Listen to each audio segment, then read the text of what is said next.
Повеќето јазли на тероидната жлезда не предизвикуваат знаци симптоми.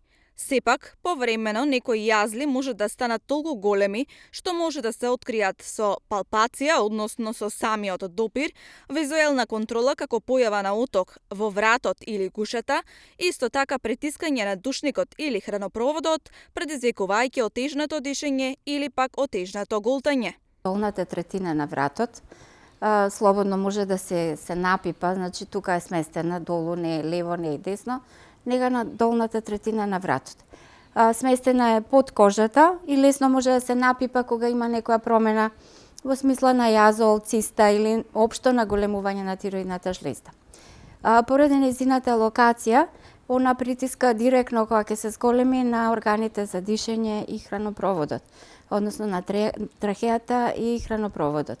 Постојат повеќе состојби како прекумерен раст на нормалното ткиво на тероидната жлезда, циста на тероидната жлезда, хронично воспаление, мултинодуларна гушевост, во некои ситуации дури и рак на тероидната жлезда.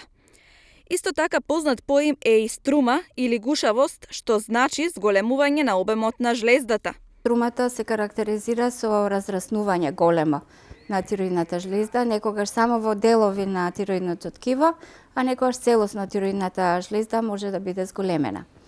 Наследниот фактор е доста голем елемент кај пациентите кои што наследиле од фамилиарно, од поблиските роднини кои што имале гуша, струма, јазли или цисти. Значи многу е голема веројатноста и во наредните генерации да се јави. Таа е под директна влијание незиното излачување на хормоните преку хипоталамусот и хипофизата доаѓаат ослободувачките хормони кои што ја тераат жлездата да лачи хормони. Хормоните се тироксинот, триотиронинот и калцитонинот. Значи различните клетки ги лачат овие хормони.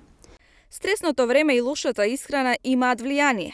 Затоа, добро е на контрола кај лекарите да се погрижите и за здравието на овој орган.